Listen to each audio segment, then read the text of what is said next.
No rest for cross stops in my mind.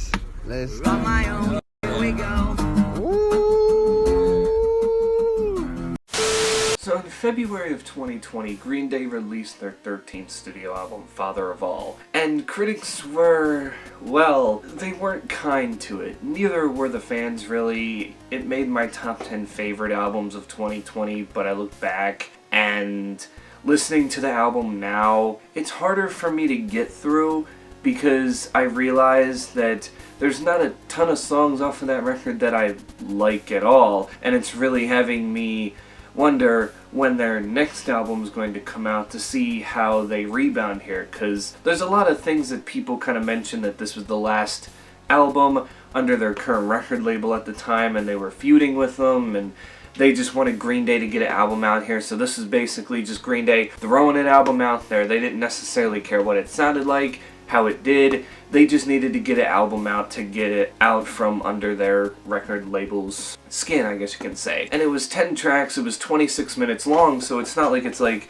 excruciatingly painful to listen to, but there's a lot of experimentation going on, and, you know, people talked about how in, like, American Idiot or 21st Century Breakdown, Green Day was quote-unquote selling out. But when you listen to Father of All, this one I can agree with when you say, oh yeah, Green Day definitely sold out here, whether it was intentional or not, or just to mess with the record label. I have no idea, but it is definitely no secret that Green Day became what they used to fight against. And Loudwire did this article where they had mentioned that Father of All is actually one of the worst reviewed albums of, I think it was the century so far. It says, while there are several pop albums that led the way, Green Day's 2020 effort Father of All Motherfuckers was the highest ranked rock album to make the list, earning a score of 4.8, which was good enough to land it as the 6th worst of the century so far. That placed it only behind Justin Bieber, who took the top 2 spots with My World and My World 2.0, Chance the Rapper's The Big Day, and Logic's Confessions of a Dangerous Mind, Drake's Scorpion. Those are the albums that it was ahead of. It says it should be noted that Green Day's Father of All received a 68 Metascore on the site,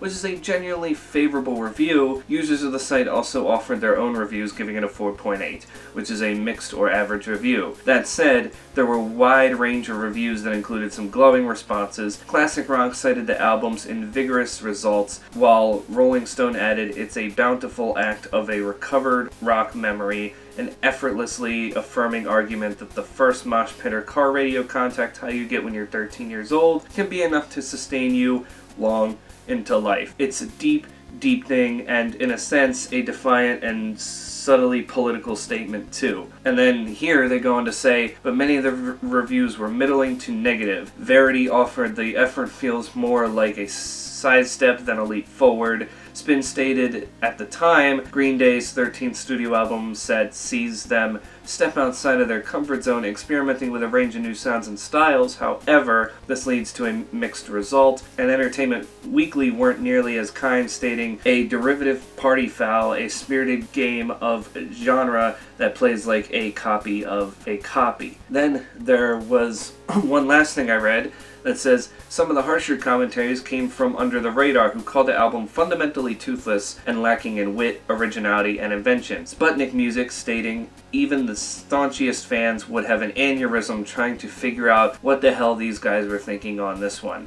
And Music OHM dropped the stinging, Green Day have become the very thing they once despised, buck-chasing middle boys of mayonnaise corporate rock. That's the first time I'm hearing this statement, and it really surprises me considering of all the ratings for the reviews that we saw in this article, they really weren't anything terrible. It was just very mixed. However, I think Green Day just put this record out to put it out to get out of their deal, because when I look at it, they played these songs live for a bit, not a whole lot.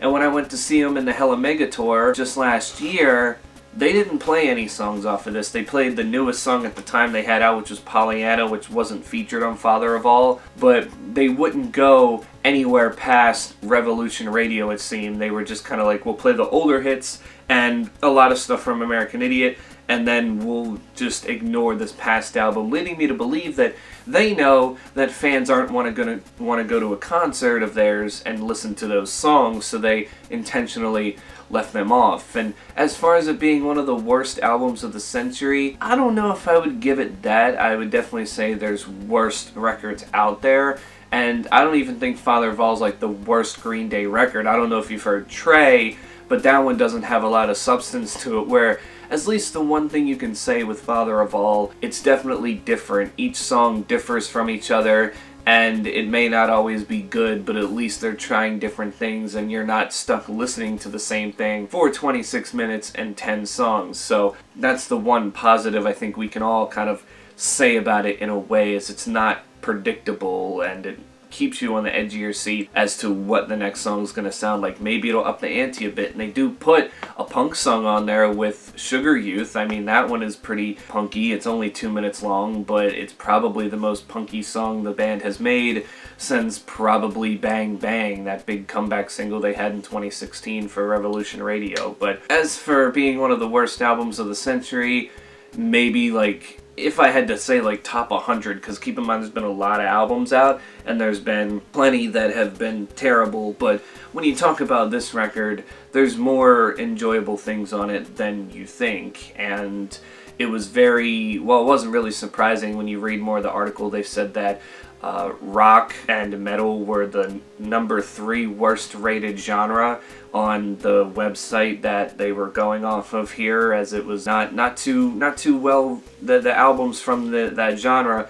aren't too well received. But when you just narrow it down to mainstream rock, of course a lot of it's going to sound the same and processed and whatever. But yeah, you know, and with as many albums Green Day has had out, I always say this, your discography isn't going to be perfect. They're not the only band that has that many albums out or more, and they have some terrible duds. Like, of course, if you have 3 or 4 in your discography, you can have a perfect discography up until that point.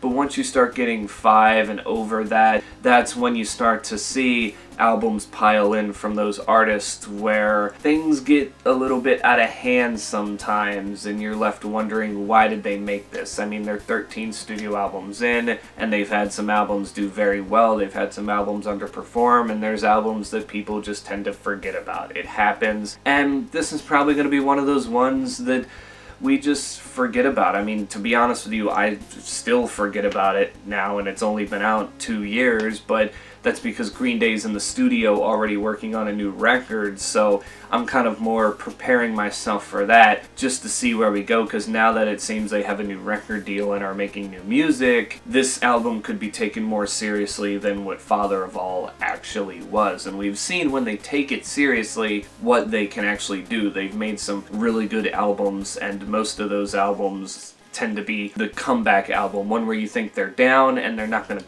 rebound from it, but then they do. They do it a lot. They did it with American Idiot, they did it with Revolution Radio, and I believe they're going to do it with their next release. It's not going to be as big as those 2 records, but it'll definitely do something to put them back in the spotlight and make people remember who Green Day actually is. So, yeah. That's basically it. I just wanted to talk about this because I thought it was interesting seeing that, and if there's any Green Day record I can see ranked the lowest other than Trey, yeah, it'd probably be this one. But looking back at it, I think I overreacted to it too much, of it being, oh, not so bad. I think I gave it like a 7.5 out of 10, but now I'd probably give it like a 4 or 5. Like, again, there's good parts to it, but it's just not as enjoyable as previous records, even though it's the shortest album they've ever put out. So, yeah, you guys can tell me in the comments below, what do you think? Is this one of the worst albums of the century? Or when the 2020s is over, would you just put it under the worst albums of the 2020s? I mean, we still got a long way to go in the 2020s, but I feel like being able to put it in the worst albums of the decade at the end of it would be more fair than saying one of the worst albums of the century, which has basically, you know, been the past, well, since the 21st century. So, yeah, that's it for me. Stay safe out there, wear your mask, get vaccinated, and I will catch you all in the next one. I feel like they're gonna bleed. Yeah, they bleeding, bitch. Yeah, yeah. Right up and bulging out my skull. Come on now. Come on now.